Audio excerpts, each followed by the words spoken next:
안녕하십니까. 금요일 저녁 여러분의 건강을 책임지는 건강 스페셜의 김윤조입니다. 안녕하세요. 빅난입니다.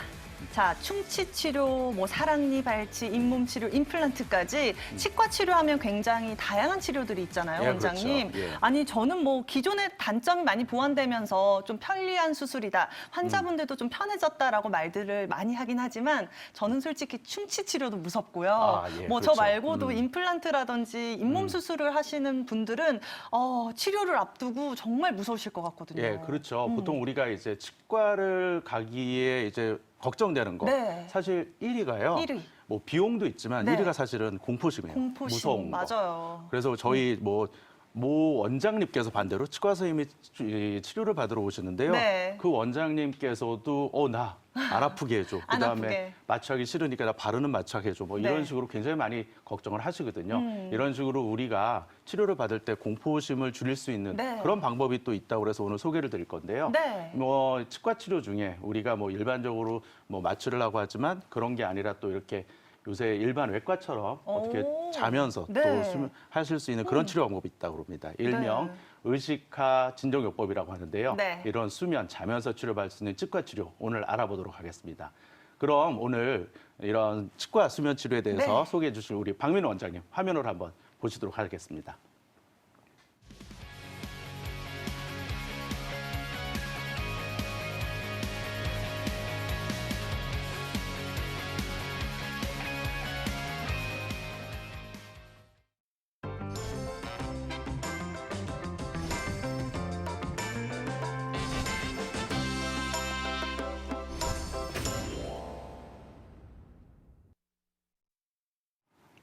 자, 첫 번째 이야기는 박민우 원장님과 함께 해보겠습니다. 네. 안녕하세요. 안녕하세요.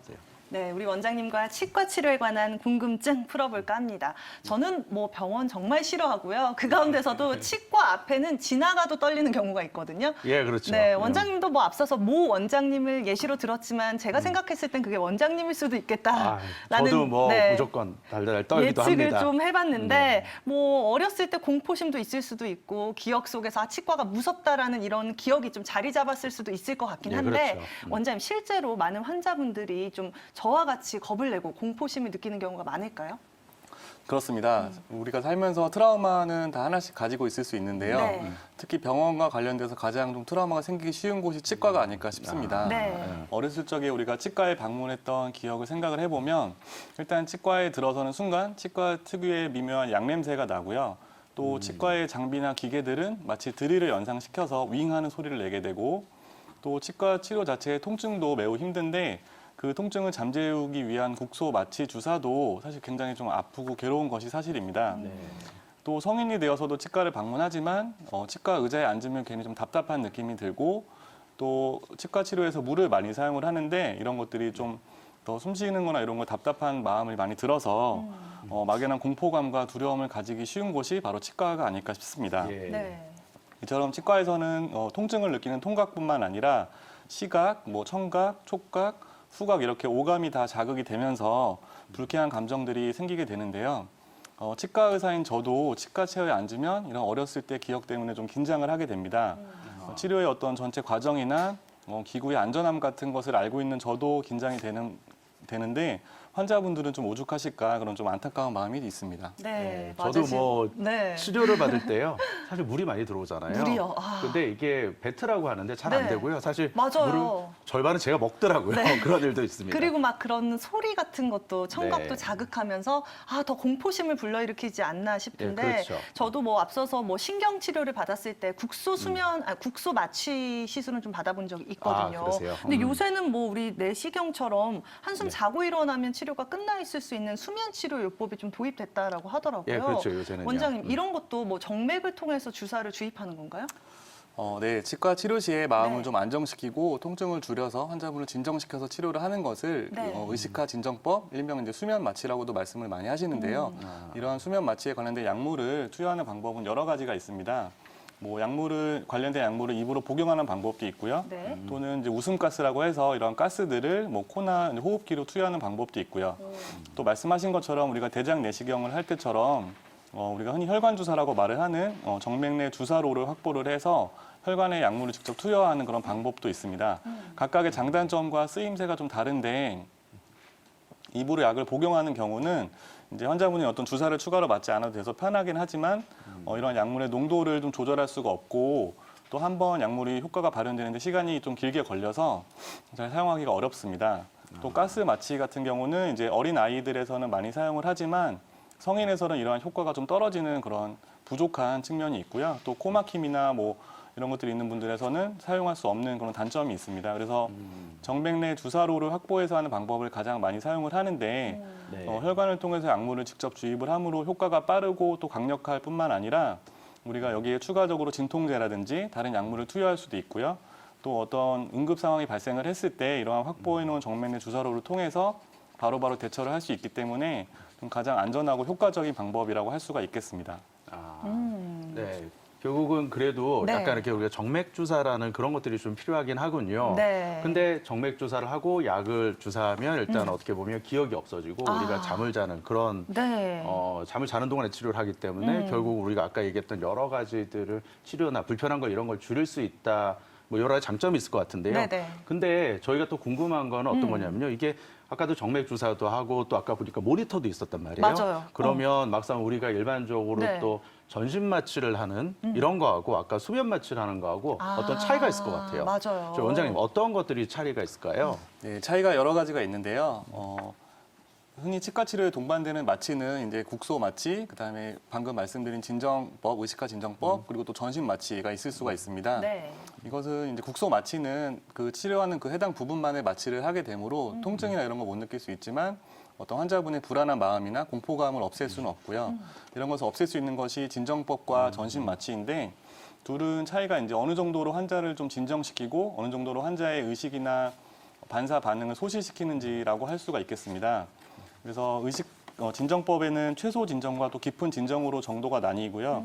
그보다 더욱 더 깊이 진정을 시키는 것이 전신 마취다 이렇게 생각하시면 되는데 저희가 봤을 때 가장 이제 큰 그 차이점 중에 하나는 환자의 어떤 호흡이나 반사 반응을 어느 정도 억제하는지입니다. 이러한 의식화 진정, 최소 진정에서는 환자분의 의식은 조금 억제하지만 호흡이나 이런 다른 반사 반응을 억제하지 않으므로 환자분이 자발적인 호흡을 할 수가 있게 되고 그래서 비교적 좀 안전한 반면에 전신 마취에서는 환자분의 자발적 호흡이 완전히 억제가 되기 때문에 이것은 반드시 충분한 어떤 인공적인 호흡이 가능한 장비나 설비가 있고 또 마취과 전문의 분이 해주시는 그런 안전한 병원을 사시는 것이 꼭 필요하다고 할 수가 있겠습니다. 그렇군요. 네. 이렇게 치과 치료를 할 때 수면 마취를 네. 하면 굉장히 여러 가지 장점이 있을 것 같은데요. 그런데 그렇죠. 사실 저도 간혹 뭐 환자분한테 뭐 질문을 받는데 이런 네. 질문이에요. 뭐냐면 뭐 수면 마취를 하면 혹시 머리가 나빠지지 않나요? 머리가 나빠지지 예, 않을까? 혹시 또 연세 드신 분들 네. 간혹 있으시면 야, 이거 치매가 빨리 오는 거 아니야? 막 이런 질문도 하시는데요. 네. 과연 그러면 이런 수면 마취 저희가 보면 아까 여러 가지 설명을 해주시면서 굉장히 안전할 것 같은데 네. 그러면 이런 수면 마취 과연 어느 정도 안전하고 또 어떤 거를 어떻게 해야 되는지 좀 설명 좀 해주시겠습니까? 네, 최소 진정 마취는 이름대로 말 그대로 최소한의 진정만 하기 때문에 네. 환자분의 자발적인 호흡이 억제되지가 않고 네. 그래서 안전하다고 할 수가 있겠습니다. 전신 마취는 앞서 말씀드린 대로 마취과 전문의분이 꼭 시행을 하셔야 하지만 최소 진정 마취는 이에 대해서 훈련이나 교육을 받으신 의료진, 의사나 치과 의사라면은 시행을 안전하게 할 수 있는 그런 점이 있고요. 저희가 이제 최소 진정 마취에서 가장 많이 사용하는 약물이 미다졸람이라는 약물입니다. 네. 이 미다졸람이라는 약물은 1976년도에 개발이 되어서 지금 40년 넘게 다 안전하게 쓰이고 있는 약물이고요. 네. 우리가 뭐 위나 대장 내시경을 할 때도 많이 쓰이는 약물입니다. 이 미다졸람은 가수면 상태를 유도를 해서 환자분을 안정시키고 진정시키는 작용도 있고 단기적으로 그 약물이 작용하는 동안에만 기억을 상실시키게 하는 효과도 있습니다. 그래서 치과 치료에 대해서 어떤 불쾌하고 안 좋은 기억을 가지지 않고 치과 치료의 트라우마를 극복할 수 있는 그런 장점이 있는 약물이고 이보다 깊은 진정을 할 때에는 이제 프로포폴이라는 약물을 많이 들어보셨을 텐데 쓰기도 합니다. 네. 이 프로포폴은 미다졸람보다 조금 더 깊은 진정을 유도를 해서 앞서 말씀드린 것처럼 약간의 환자의 어떤 호흡을 저하시킬 수도 있고 또 환자의 의식 반응을 더 저하시킬 수 있기 때문에 이런 약물을 사용할 때도 마찬가지로 또 마취과 전문의분이나 어떤 충분한 준비가 되어 있는 상태에서 사용을 하는 것이 좋은데 미다졸람은 뭐 그보다는 조금 더 안전하다고 할 수 있고요. 또 제일 장점 중에 하나는 기량제라고 해서 어떤 해독 작용을 하는 역할의 약물이 있습니다. 네. 네. 이런 약물을 사용을 하면 환자분의 이상 반응이 있을 때나 환자분을 빨리 깨워야 될 때 아. 바로바로 사용을 할 수 있기 때문에 매우 안전한 약물이라고 할 수가 있겠습니다. 그 네. 지금 아까 프로포폴이란 이름이 나왔었어요. 흔히 네. 저희가 많이 들어본 약이잖아요. 그렇죠. 어떻게 보면 이 일명 우유 주사라고 또 하는 건데 이거랑은 좀 다르다고 설명을 해주셨어요. 네네. 그래서 또 하나는 아까 얘기해 준 것 중에 해독약이 있다. 해독약. 저는 이 두 가지가 굉장히 좀 중요한 것 같아요. 네, 예. 일단은 듣고 보니까 위험성보다는 안정성이 있고 뭐 예, 예. 정확한 용량 그리고 이제 전문 원장님들의 시술 하에서는 안전하다라는 정리가 될 것 예, 예, 같은데 예, 예. 그렇습니다. 그렇다면 도대체 이러한 의식화 진정요법, 수면 마취 이 부분은 어떤 경우에 조금 더 효과를 발휘할 수 있을지 궁금하거든요. 예, 그렇죠. 일단은 예. 뭐 공포심을 줄여주는 거는 알겠는데 예. 원장님 또 어떤 경우가 있을까요? 네, 의식과 치료가 진정 치료가 필요한 네. 대표적인 분들은 치과 치료에 대해서 과도한 공포감이나 불안을 가지고 계신 분이 되겠지만 네. 치과 치료를 조금이라도 편하게 받으시려는 환자분이면은 다 대상이 되실 수가 있긴 합니다. 다만 이것을 남용하면 안 되기 때문에 가능한 치료가 여러 번 이제 하셔야 된다고 하면은 매번 수면 치료를 받으시는 것보다는 한 번에 수면 치료를 받을 때 많은 진행을 하는 것이 좋고요. 네. 치과 치료에 대해서 트라우마나 이제 공황 장애가 심한 분들은 아까 말씀드린 것처럼 미다졸람을 사용을 하면 이러한 치과 치료하는 동안에 기억이 상실되는 효과가 있기 때문에 이러한 트라우마를 극복해서 치료를 더 잘 받으실 수가 있고요. 또 통증에 좀 많이 민감한 환자분들이나 통증이 두려워서 치료를 받지 못하시는 환자분들도 이러한 수면 진정 요법을 사용을 하면 치과 치료를 훨씬 수월하게 받으실 수가 있습니다. 그래서 예를 들면은 뭐 임플란트 수술을 여러 개를 하셔야 된다든지 또는 뭐 치조골 이식술과 같이 좀 신중하게 오랜 시간이 걸리는 수술을 하셔야 된다든지 또는 뭐 아주 깊이 매복된 사랑니를 발치를 하셔야 된다든지 하는 그런 어떤 신중한 접근이 필요하고 또 그에 따라서 치료 시간이 길거나 그 사이 좀 통증을 느낄 수 있을 만한 치료를 하실 때에는 이러한 수면 진정 요법을 사용을 하시면 보다 좀 편안하게 치료를 받으실 수가 있습니다. 또 뭐 치과 치료 중에서 구역질이나 구토 반응을 좀 비위가 약한 분들은 보이시기도 하는데요. 네. 이런 분들도 이런 의식화 진정 요법을 사용을 하면 좀 더 안정된 상태에서 이런 비위가 약해지는 그런 반사 반응도 줄어들기 때문에 훨씬 치료를 편하게 받으실 수가 있고요. 네. 또 뭐 고혈압이나 당뇨 같이 전신 질환이 있으신 분들도 이런 치과 치료가 좀 스트레스가 되면서 뭐 혈압이 좀 오르신다든지 뭐 혈당이 오른다든지 이런 순간적인 일이 있을 수가 있기 때문에 수면 그 의식화 진정 요법을 최소한으로 이용을 해서 도움을 받으시면 이렇게 뭐 혈압이 오른다든지 전신 질환이 좀 급격히 악화되는 거를 좀 예방할 수 있다고도 생각을 하고요. 네. 또 마지막으로 이제 여러 가지 치료가 필요한 분들이나 여러 번의 이제 치과 내원이 필요하신 분들 중에 좀 시간을 내기가 어려워서 치과를 방문하지 못하시는 분들도 계십니다. 이런 분들도 아까 말씀드린 것처럼 의식화 진정 요법, 수면 치료를 사용을 하면 이제 여러 번 내원할 치과 치료를 한 번에 오셔서 좀 긴 시간이지만 환자분이 입을 벌리시거나 통증을 느끼시는 거를 견디기 쉽게 해주는 수면 진정 요법을 사용을 하면 이러한 시간을 하루 내셔가지고 치료를 좀 수월하게 받으실 수가 있다고 생각을 합니다. 네. 오. 네, 일단은 뭐 자면서 치료를 하기 네. 때문에 일단은 치료 받는 사람이 좀 부담이 적을 것 같아요. 맞아요. 일단은 네. 눈앞에 뭐 기구나 바늘이나 이런 게 왔다 그렇죠. 갔다 하는 것도 좀 줄을 것 같고요. 네. 근데 저희가 이제 이런 거를 치료를 받으려면 이제 여러 가지 뭐 진행 상황이 좀 알아야 될 것 그렇죠. 같은데요. 네. 원장님, 그러면 저희가 이런 치료를 받으려면 어떤 순서로 진행이 되나요? 한번 설명 부탁드리겠습니다. 네, 먼저 치과를 방문하셔서 일단 환자의 상태나 어떤 병원에 다니시는 거라든지 약을 드시는 거라든지 이런 것들을 확실히 확인을 하고요. 네. 수면 치과 치료에 대해서도 자세한 설명을 들으셔야 할 것입니다. 그래서 수면 치과 진료를 하시기로 결정이 되시면 의료진은 환자분의 전신 건강에 대해서 다시 한번 체크를 해서 이러한 수면 치료가 환자분의 전신 건강에 미칠 수 있는 영향에 대해서 확실히 확인을 해야 될 것이고요. 또 수면 진료 중에서 이제 진료가 뭐 무리 없이 진행되기 하기 위해서는 의료진이 당연히 CT라든지 여러 가지 자료를 분석을 하고 철저한 치료 계획을 세워서 가능한 이런 의식화 진정 요법이 적용되는 시간이 짧게 될 수 있도록 계획을 미리 잘 세워놔야 될 것이고요. 그래서 수면 진료가 결정이 돼서 수면 진료를 하기 위해 내원을 하실 때는 금식을 하셔야 되는 등의 주의 사항이 있습니다. 그런 것들은 이제 뒷부분에 나오기도 하는데 그런 것들을 환자분이 잘 지켜주시고 또 의료진은 환자분이 내원을 하셨을 때 컨디션을 잘 체크를 해서 오늘 치료가 가능하신 상황인지 확인을 한 다음에 의식화 진정 요법을 시행을 하게 됩니다. 아까 말씀드린 대로 정맥 주사로를 확보를 해서 혈관에 이러한 약물을 투여하게 되면은 미다졸람의 경우는 보통 3분에서 5분 정도면 이런 약물의 효과가 나타나기 시작을 해서 네. 치료를 시작할 수가 있고요. 의료진이 때 또 중요한 것은 환자분의 상태를 어림짐작하는 것이 아니라 모니터링 장비라고 해서 환자분의 혈압이라든지 뭐 맥박 또 호흡을 잘 하시는지 산소 포화도라고 해서 혈관에 어떤 산소가 잘 공급이 되는지 이런 것들을 수치화해서 잘 지속적으로 체크를 하면서 조금이라도 이상 반응이 발생을 할 때는 조기에 대처를 해야 될 것이고요. 네. 또 안전하게 이러한 치료가 다 되고 난 다음에는 환자분이 이러한 약효에서 어느 정도는 좀 회복이 잘 되시는 것을 확인을 한 후에 귀가를 하시는 것이 좋다고 하겠습니다. 네.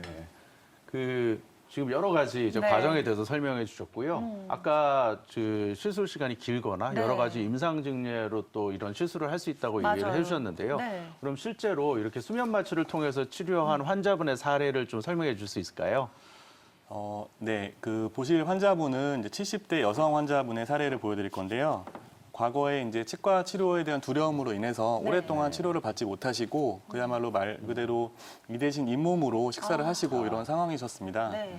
그래서 치아가 이제 몇 개 남아있지 않은 왼쪽의 사진을 보실 수가 있고 치료를 많이 못 받으시다가 이제 가족들이 정말 보다가 너무 안타까워서 꼭 데리고 오셨는데 치료는 방법은 이제 임플란트를 심는 것으로 생각을 하시는데 사실 여러 개 임플란트 심는 것이 엄두는 당연히 나지 않으시는 그런 상황이었고요. 네. 제가 수면 진료에 대해 설명을 드리고 이렇게 진행을 하기로 하셔서 오른쪽에 보시는 것처럼 18개 임플란트를 수면 진료 약 한 2시간 동안에 수술을 하게 돼서 환자분은 뭐 편안하게 주무셨고요.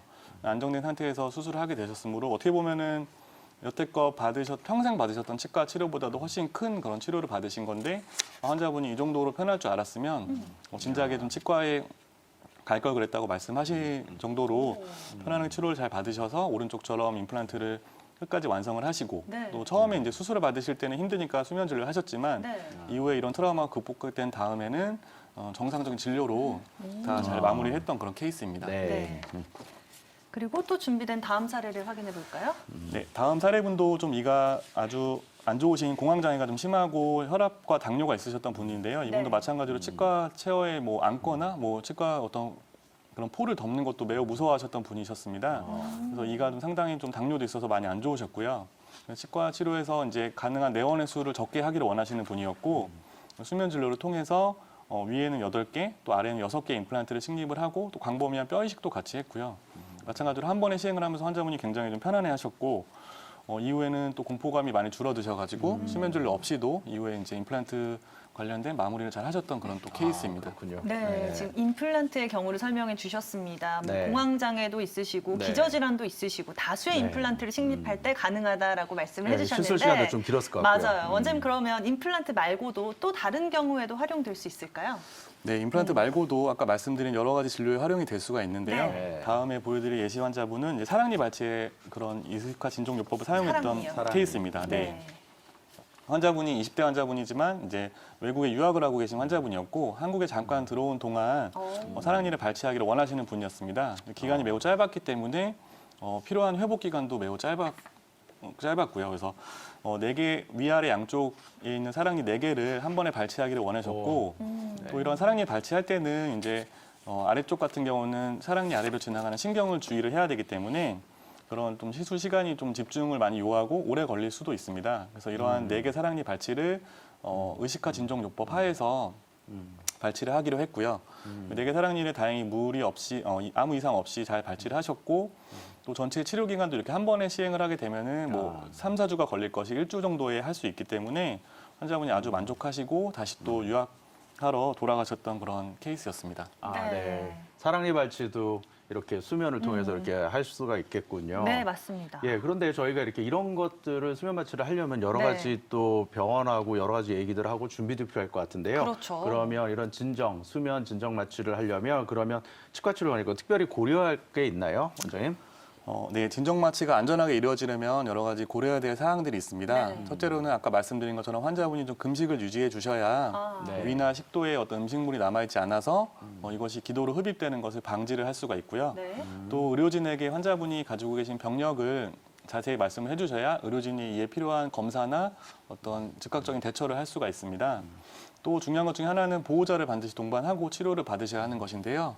이러한 진정요법의 효과가 하루 정도는 약간 주의력과 집중력이 떨어질 수 있으므로 자가 운전은 절대 금지하시고 보호자분 동반하셔서 안전하게 귀가 또는 뭐 퇴원하시는 것이 좋습니다. 네, 병원전, 내원전의 금식, 그리고 병력을 고지해야 되고 보호자를 동반해야 된다. 네. 그래도 이게 뭐 수면 마취, 진정 마취 안전하다고는 하지만 그렇죠. 원장님 혹시나 부작용이 있을 수는 있을까요? 네, 이 의식과 진정요법은 이에 대해 충분한 뭐 훈련이나 수련을 마치면 네. 안전하게 시행을 할 수 있지만 예측할 수 없는 위험이 나타나는 경우도 물론 있습니다. 아, 네. 대부분의 경우는 이런 약물의 어떤 양에 의해서 나타나는 경우가 많은데요. 약물을 뭐 예를 들면 2가지, 3가지 정도를 좀 섞어서 사용을 한다든지 했을 때는 상승작용으로 약효가 훨씬 더 많이 나타나게 되고요. 또 환자분이나 어떤 의료진이 이런 의식화 진정요법에 대해서 너무 많은 기대를 하고 계시면 약물을 과도하게 사용할 수밖에 없게 되므로 꼭 약물이 어떤 환자분의 편안함을 느낄 수 있는 최소한의 약만 사용을 하는 것이 안전하다 이렇게 말씀드릴 수가 있겠습니다. 아, 네, 환자분의 상태에 따라. 예, 그렇습니다. 네. 뭐 여러 가지 이제 그 얘기를 해주셨는데요. 저희 가장 그 무서운 게 이렇게 보면 공포 때문에 치과 네. 치료를 미루는 분들이 많이 미루고. 계시잖아요. 네. 사실 오늘 굉장히 좋은 이야기, 그 수면 치료에 관해서 소개를 해주셨는데요. 네. 이렇게 치과를 찾지 않은 환자분들께 박민호 원장님, 저희 어떤 좀 조언을 주시겠어요? 한번 많은 좋은 이야기 말씀 부탁드리겠습니다. 네, 물론 이제 공포감을 느끼시는 환자분에게 네. 치과 의사와 이제 스태프들이 좀 더 친절하고 막 천천히 치료를 하는 방법도 있겠지만 네. 이렇게 새로 나온 기술이나 어떤 환자분에게 도움을 드릴 수 있는 그런 방법을 이용하시는 것도 좋다고 생각이 됩니다. 우리가 이제 골든타임이라는 그런 용어를 사용을 하는데 네. 치과에서도 마찬가지로 이런 치아마다 골든타임이 있을 수가 있습니다. 필요한 치료를 어떤 치과에 대한 과도한 공포감이나 불안 때문에 받지 못하면 이러한 골든타임을 놓치고 결국에는 치아를 상실하거나 또는 상실된 부위에 뭐 임플란트를 심을 수도 없게 되거나 하는 경우가 있기 때문에 이러한 골든타임을 놓치지 않게 하는 것이 좋을 것 같고요. 이러한 트라우마나 이런 것들을 극복하려고 너무 스트레스를 받거나 치과에 아예 못 가시거나 하는 것보다는 이렇게 새로 나온 기술들이나 어떤 편안함을 느낄 수 있는 도움되는 방법들을 이용을 하셔서 적절한 골든타임의 치료를 받으시는 것이 좋지 않을까 이런 생각이 듭니다. 네. 네. 치과 치료도 골든타임이 중요하다. 예, 그렇죠. 네, 뭐, 아마 치아가 하나 무너졌을 때 네. 치아가 하나 빠지고 그걸 치료를 안 한다면요. 그 굉장히 많이 돈이 든다고 그러더라고요. 맞아요. 혹시 들어보신 적 있어요? 어느 정도 금액인지?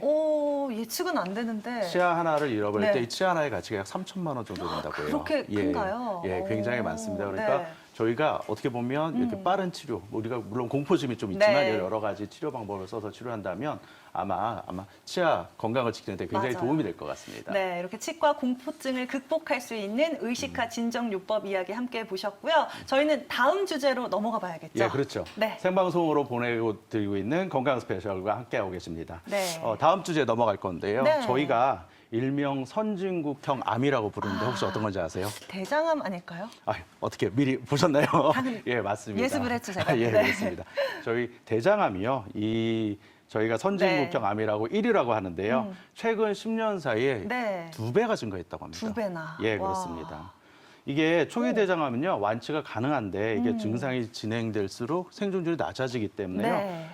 저희가 결국은 검사를 하는 게, 이 조기 검진을 하는 게 굉장히 중요하다고 합니다. 네, 그래서 오늘은 맞습니다. 대장 내시경에 대해서 알아보도록 하겠는데요. 네, 뭐 이거 대장 내시경뿐만이 아니라 요새 현대인들 속 쓰리는 증상 때문에 많이들 힘들어하잖아요. 예, 그렇죠. 그만큼 대장도 중요하고 위장 건강도 네, 그렇습니다. 이게 건강한지 저희가 확인을 해보려면 위 내시경이 또 필요하잖아요. 예, 그렇죠. 맞아요. 많은 분들에게 나타날 수 있는 위장 관련 질환 혹은 대장 관련 질환 어떤 식으로 관리하면 좋을지 두 번째 주제를 예, 그렇죠. 통해서 확인해 보도록 하겠습니다.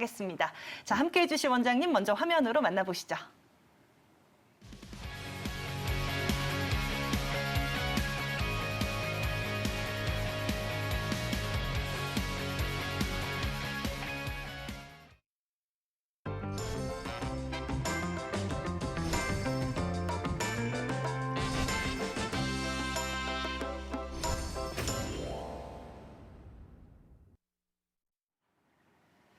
자, 두 번째 주제는 김주영 원장님과 함께 해보겠습니다. 안녕하세요. 네, 안녕하십니까. 네, 우리 원장님과 또 건강 궁금증을 풀어볼까 합니다. 우선 대장부터 출발을 해볼까 예. 해요. 뭐 우리나라에서는 2004년부터 대장암 국가 검진 사업을 시작을 했죠. 만 50세 이상부터는 대변 분변 검사를 실시하고 있는데 네. 여기서 이상 소견이 나타났을 때는 뭐 대장 내시경 검사를 받게 하고 있다라고 저는 알고 네. 있거든요. 이런 검사 절차가 정말 대장암을 조기에 발견할 수 있는데 도움이 될 수 있을지 궁금한데 어떻게 지금 현황은 어떤가요, 원장님? 네, 말씀하신 대로 지금 현재 50세 이상에서는 매년 무료 분별 자멸 검사를 받고 있는데 네. 이것이 정상으로 나온다 하더라도 20%에서 한 50% 환자에서는 문제가 있는데 정상으로 나오는 경우가 있어요. 그래서 분별 자멸 검사가 대장암의 조기 진단으로는 미흡하다고 많은 검진 의사들은 그렇게 생각을 하고 있습니다. 현재 대장 내시경 검사는 만 50세 이상부터 네. 5년이나 10년 주기로 권고되고 있고 좀 화면을 보시면은 저렇게 가족 중에 대장암 환자가 있거나 네. 그리고 부모 가족의 대장암 진단 당시 연령보다 좀 낮은 연령에서 이렇게 진단이 됐던 경우에는 조금 더 한 50세 이상에서 권고가 되고 있지만 10년 정도 앞당겨서 검사를 받기를 저희가 권하고 있습니다.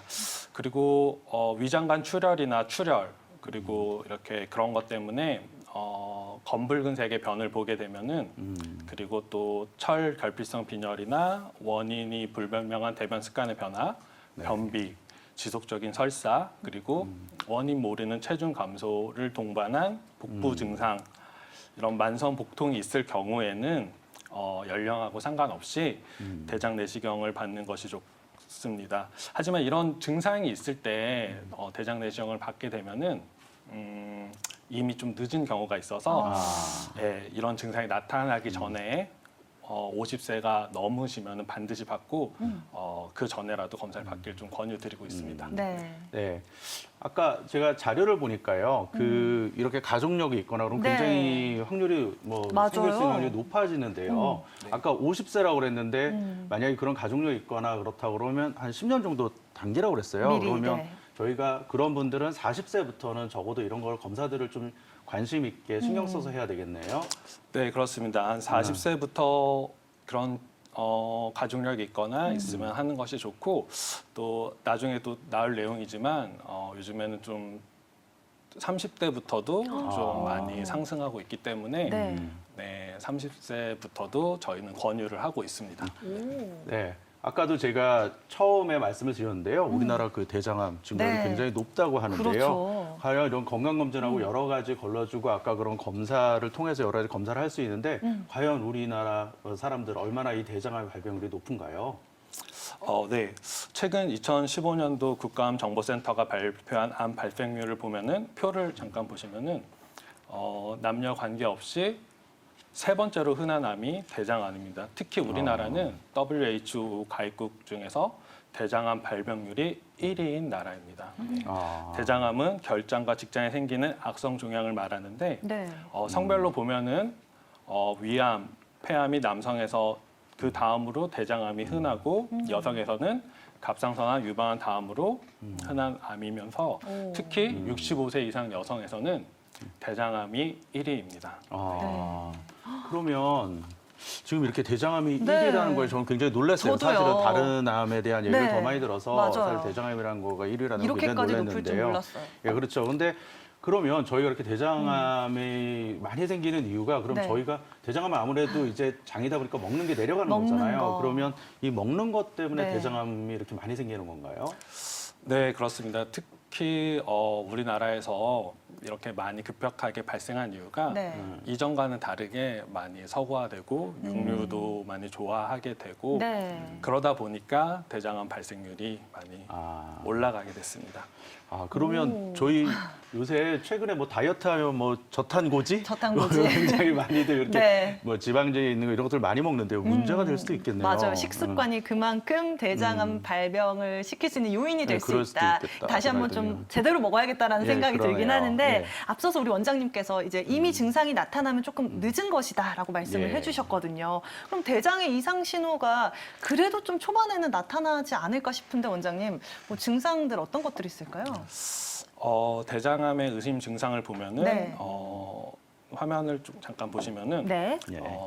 복통이나 복부 팽만으로 일상생활이 지장이 있거나 아, 체중이나 근력이 눈에 띄게 줄어들었거나 어지러움 혹은 이유 없는 빈혈이 생기거나 갑자기 입맛이 없어지고 만성적으로 소화 불량이 생기고 또 심하게 피로를 느끼게 되고 자주 위장관 증상, 뭐 구역을 한다든지 구토를 한다든지 이런 증상이 있고 또 설사가 이유 없이 정말 뭐 염증이 오. 있는 것도 아닌데 계속 발생되거나 아니면 또 변비가 갑자기 생겨서 오랫동안 지속되거나 두 가지가 또 같이 번갈아 가면서 생기거나 아니면 혈변, 점액변을 보고 변이 가늘어진 느낌이 있거나 또 변을 보고 나서도 변이 남아있는 그런 잔변감을 느끼거나 또 배변 시에 통증을 느끼는 그런 경우에는 이런 증상을 의심할 수 있는데 아까도 말했듯이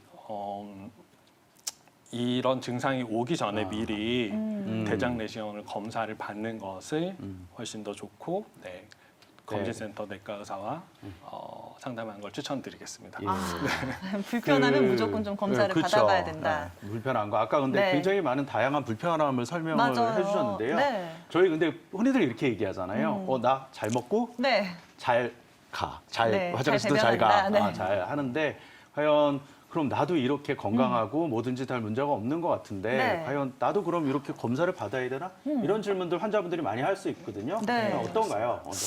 네, 보통 환자분들이 나는 증상도 없고 화장실 가도 변도 잘 보고 그러고 그런데 내가 굳이 대장 내시경을 해봐야 하는지 그런 문의를 사실 저희도 실제로 많이 받게 돼요. 네.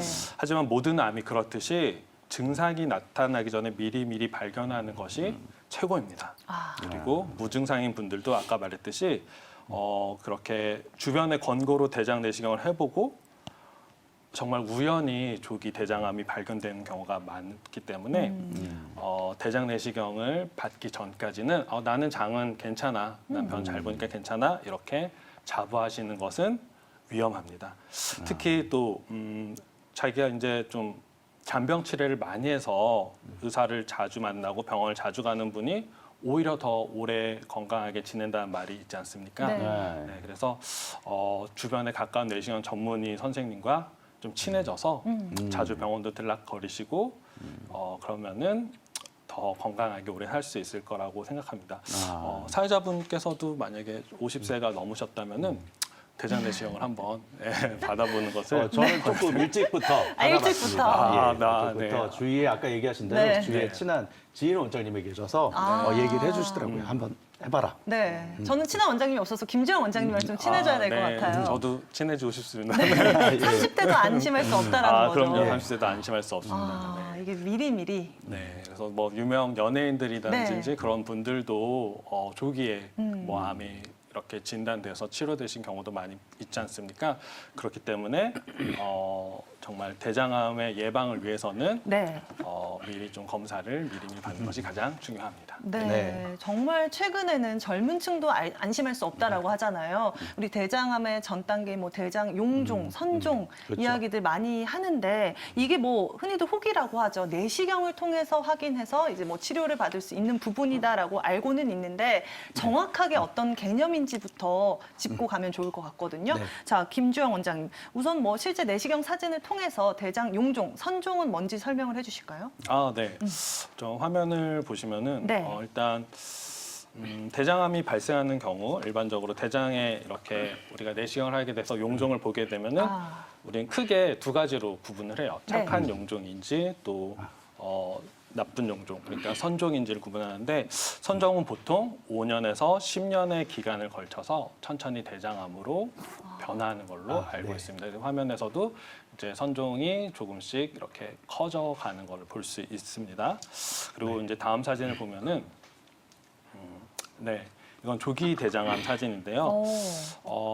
지금도 되게 사진으로 보면 무시무시해 보이지만 네. 이 정도만 돼도 조기인가요? 네, 이제 이거는 내시경적으로 절제를 했던 사람인데 출혈 천공이 위험이 있긴 하지만 수술 없이 내시경적으로 제거하고 입원 기간은 2, 3일 정도로 비교적 간단하게 제거할 수 있었습니다.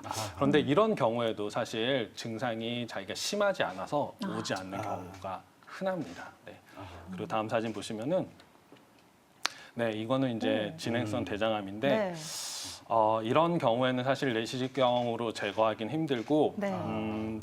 수술이 필요할 수 있습니다. 그리고 만약에 타장기에 전이까지 있게 되면은 항암 치료도 필요할 수 있고 이 경우는 60대 남성분인데 정말 증상이 있었어요. 최근 들어서 변이 가늘어지고 자꾸 피곤하고 아까 말했던 정말 배가 살살 아프고 혈변을 본다 이런 증상이 있어서 오신 분이죠. 그래서 이렇게 예전에 대장 내시경을 해본 적이 있느냐 물어봤는데 없다고 하셔서 이런 분들은 사실은 저희가 좀 걱정을 해요. 네. 네, 국가암 검진도 잘 안 받고 이제 증상이 있어서 좀 걱정해서 오신 분들은 사실 좀 저희도 걱정스러운 마음에 내시경을 했는데 네. 네, 이렇게 이미 꽉 대장 전체를 막고 있어서 지금은 현재는 수술을 하시고 네. 항암 치료를 하고 있습니다. 그래서 증상이 있어서 오게 되면은 사실은 좀 늦는 경우가 있기 때문에 네. 예방하기 위해서는 정기적으로 조기에 대장 내시경을 받는 것이 중요합니다.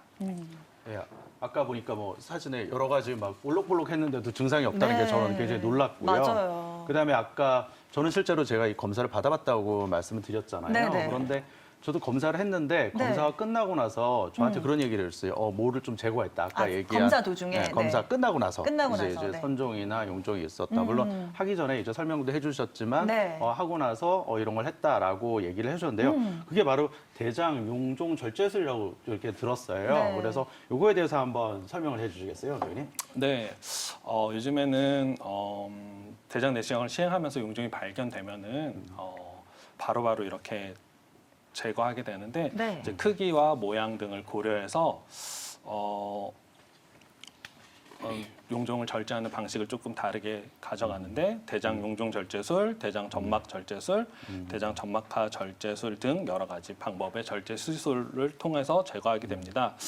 가장 많이 시행되고 있는 게 대장 용종 절제술인데 이것은 전기로 이렇게 소작이 가능한 올가미를 사용해서 그림과 같이 그 주사 바늘로 이렇게 파란색 물감을 주입해서 네.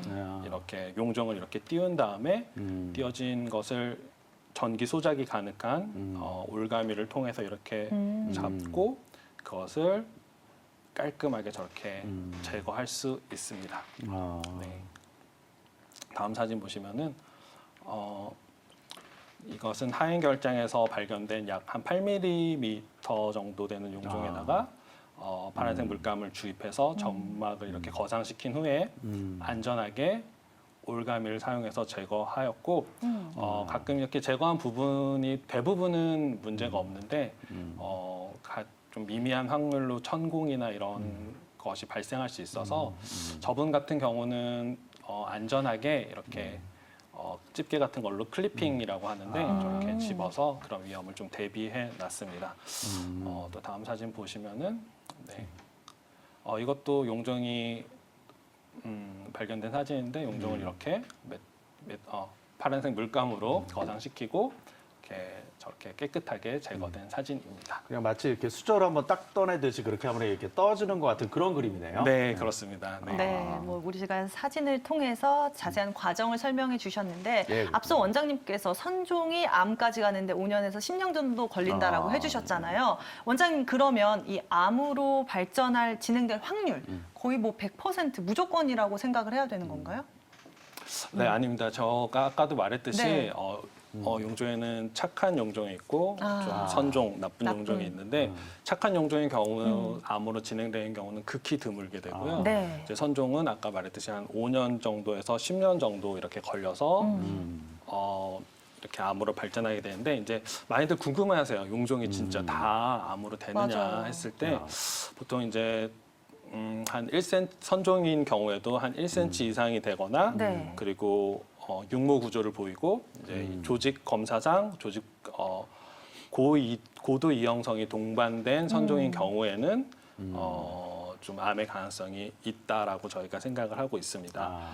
그래서 근데 이제 또 착한 이게 용종인지 네. 선종인지 구분은 육안으로 하기는 굉장히 힘들고요. 아. 네, 이제 이걸 용종을 다 제거한 후에 네. 이제 조직 네. 검사를 정밀히 해봐야지 구분할 수 있습니다. 뭐 숙련된 내시경 의사라면은 내시경 보이는 용종을 보고도 대부분 구별할 수 있긴 하지만 네. 이제 사람들이 이제 좀 만나서 얘기도 네. 해보고 네, 겉보기에 이쁘고 잘생겼다고 해서 다 좋은 사람은 아니지 않습니까? 그렇죠. 네, 그래서 좀 그렇게 만나봐야 알 수 있듯이 저희도 네. 이제 겉보기에는 좋아 보여도 이제 조직 검사를 했을 때 이것이 좀 무시무시한 경우도 있고 그렇습니다. 네. 그렇군요. 그러니까 굉장히 부드러워 보이고 뭐 이렇지만 괜찮아 그럼에도 보이지만. 그렇죠. 괜찮아 그렇죠. 보이죠. 네. 굉장히 네. 어떻게 보면 안 좋은 안 좋을 수도 용종이나 있다. 성종 뭐 이런 걸 수도 있다. 그러니까 네. 꼭 검사를 해보고 그래야 알 수 있다라고 설명해 주셨고요. 맞아요. 그런데 이렇게 용종이나 이런 것들이 발견되는 게 그러면 젊으면 젊을수록 아니면 나이가 많으면 많을수록 이런 것들이 확률이 달라지나요? 아니면 뭐 남녀도 달라지나요? 한번 궁금한데요. 한번 여쭤보겠습니다. 네, 정말 그거는 진짜 많은 분들이 네. 굉장히 궁금해해요. 정말 아까 이제 빅나리 아나운서께서도 저한테 정말 저는 아직 어린데 네, 검사를 받아야 되냐 네. 이렇게 얘기를 주셨는데 지금 이제 표를 좀 잠깐 보시면은 이거는 대한대장학문학회에서 시행한 약 14만 명 정도의 검지센터 대장 내시경 수검 결과 조사를 한 겁니다. 거기서 보면은 용종 및 대장암을 진단받은 환자는 5만 명 정도로 전체의 36.4%를 차지한 것으로 집계되었고, 그러니까 대장 내시경을 받은 환자 중에 3명 중에 1명은 용종을 발견이 되고 네, 적신호를 받은 셈인 거죠. 네. 그래서 그 중에 이제 대장암으로 진단받은 비율은 0.5%로 나타났고 이렇게 연령별로 보게 되면은 저기 30대를 보게 되면은 20대에 비해서 갑자기 급격하게 대장암 발견율이 높아진 걸 볼 수 있잖아요. 30대 용종 발견율은 17.9%로 20대에 비해서 약 2.6배에 달해 기존의 대장암 고위험군으로 분류되었던 50대, 60대에 비해 비교적 젊은 층인 30대에서도 이제 안심할 수 없다. 대장암을 안심할 수 없다라고 나타났습니다.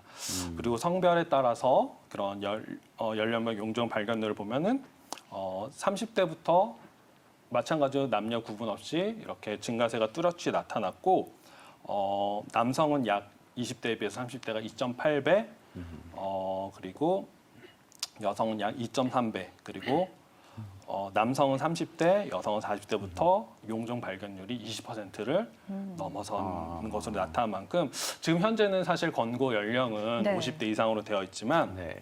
50대 이전에도 대장 내시경을 통해서 조기 검진 및 치료에 관심을 가지는 것이 좋지 않을까 그렇게 네. 생각이 듭니다. 네.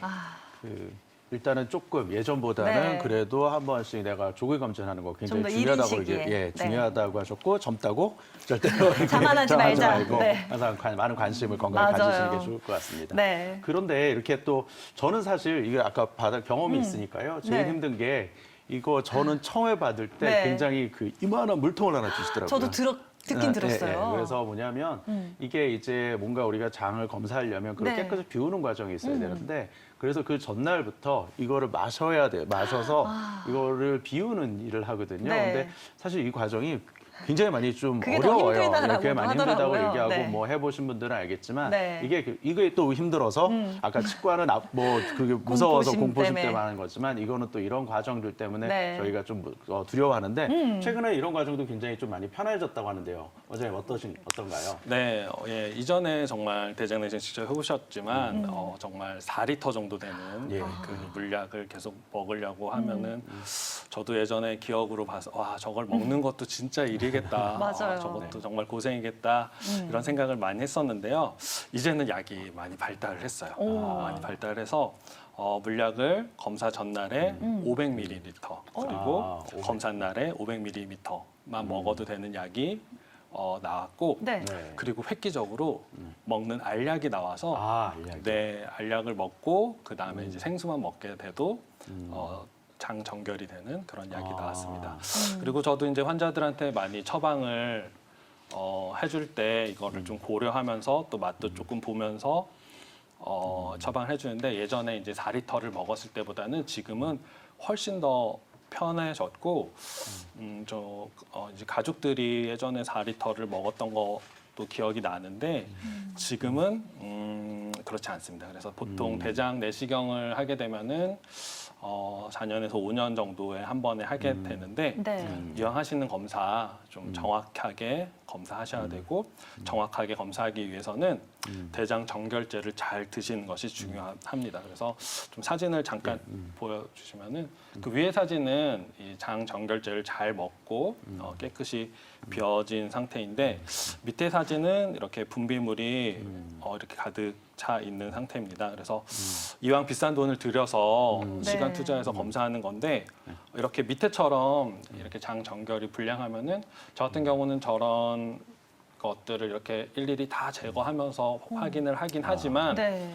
그래도 하긴 하는데 좀 물리적인 한계가 어렵죠. 있어요. 정확하기는 어려울 좀 것 어렵겠네요. 같아요. 예, 어렵기도 하고 또 이런 검사 시간이 더 길어지면은 이제 수면에 들어가는 약도 더 용량이 늘어나게 되고 그러니까 좀 환자분께서 좀 불편하시더라도 예, 좀 장 정결을 좀 신경을 써서 잘 준비 사항을 잘 숙지하셔서 하시는 게 좋고 대장 내시경을 하기 전에 3일 전부터는 네. 우리가 다 설명을 드리긴 하는데 잡곡밥, 나물류, 해조류, 열무김치, 참외, 수박 이런 씨 있는 과일은 드시지 않는 것이 좋습니다.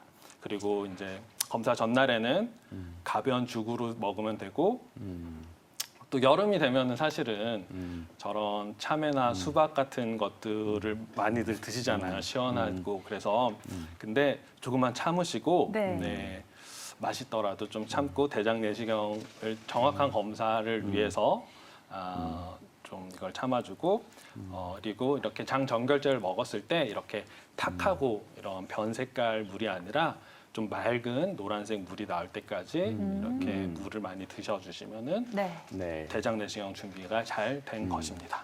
예, 그렇죠. 그 피해야 될 음식을 잘 피하고 네. 또 아까 저기 장정결제 아까 약으로 나온 것도 설명해 주셨잖아요. 네, 그거 맞아요. 먹고 그다음에 500ml 정도만 먹으면 된다라고 네. 설명해 주셔서 장정결제에 관한 내용도 소개를 해 주셨어요. 그런데 우리가 이렇게 그러니까 검사를 받고 네. 여태까지를 할 수 있는데요.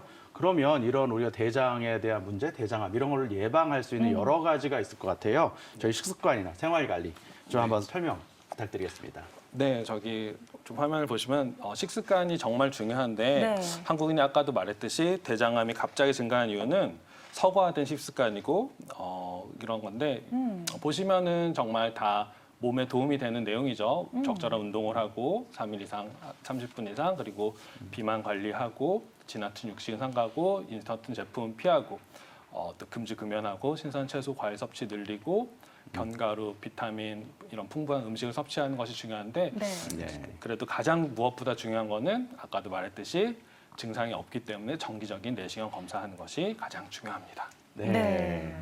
대장암 예방 수치까지 뭐 네. 운동, 식습관, 생활 관리도 중요하지만 네. 무엇보다 정기적인 검진이 그렇죠. 중요하다. 병원하고 네. 친해지는 거. 친해지자. 저는 김주영 원장님과 오늘부터 또 친해져서 저희 대장 건강을 좀 지켜보도록 하겠습니다. 네.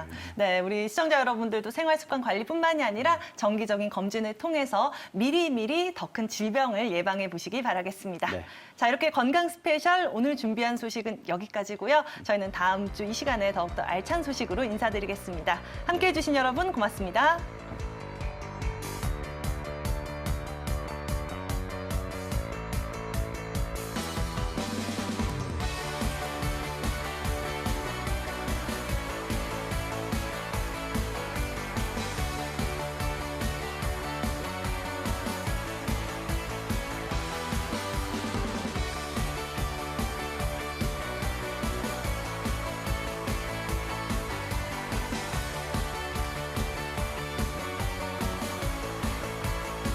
본 방송은 의료 정보에 대한 제공일 뿐 의료 정보에 대한 과시는 위험을 초래할 수 있고 모든 치료에는 부작용이 동반될 수 있습니다.